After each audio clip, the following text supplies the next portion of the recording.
Pharma city ఎందుకు వచ్చిందండి? Pharma city మా ప్రభుత్వం ఎందుకు వచ్చింది? Pharma city why did we bring pharma city at all? Pharma యొక్క ఎక్కువ బిల్డ్ అయింది హైదరాబాద్. చాలా ఇబ్బడి ముగ్గడిగా కంపెనీలు వచ్చినాయి ఇక్కడ. అసలు 1/3 వరల్డ్ కు మన జినోమ్ వ్యాలీ నుంచే వ్యాక్సిన్ సప్లై అవుతుంది. అయితే ఏమైతుంది, ఆ రసాయనిక వ్యర్థాలు ఏవైతే ఉంటాయో అవి కొద్ది కారకాలు ఉంటాయి, ఇబ్బందులు కలిగిస్తాయి. మన హుస్సేన్ సాగరే కాలుష్యమయమైపోయి గబ్బు వాసన వచ్చే పరిస్థితి ఉండేది, మనం అందరం కూడా చూసినాం. దీని నుంచి ఈ హైదరాబాద్ బయటపడాలి. ఫార్మా వదులుకుందామా? వదులుకోవద్దు. లార్జర్ ఇంట్రెస్ట్ లో ఫ్యూచర్ దృష్ట్యా ఫార్మాను కాపాడుకోవాలి, ఆ ఎక్కువ పోనీయద్దు. ప్లస్ ఈ కాలుష్య భారం నుంచి ప్రజలను రక్షించుకోవాలి. ఎట్లా అంటే జెడ్ఎల్బి అని వచ్చింది, జీరో లిక్విడ్ బేస్ అని. ఆ డిశ్చార్జ్ ఏదైతుందో దాన్ని మొత్తం జీరో లిక్విడ్ చేస్తారు.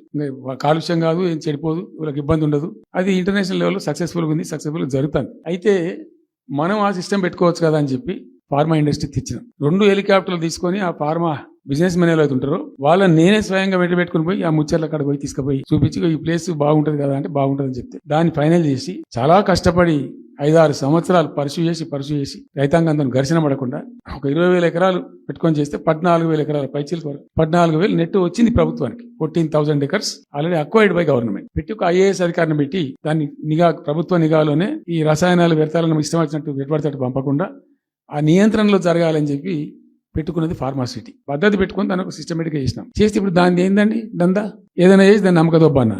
ఏం జరుగుతుంది రాష్ట్రంలో? ఫ్యూచర్ సిటీ, తొక్క సిటీ. ఎవరికి కావాలి ఫ్యూచర్ సిటీ? నాకు అర్థం కాదు. నువ్వు పెంచినావు హైదరాబాద్, ఎవరు చేసిన హైదరాబాద్ సిటీ?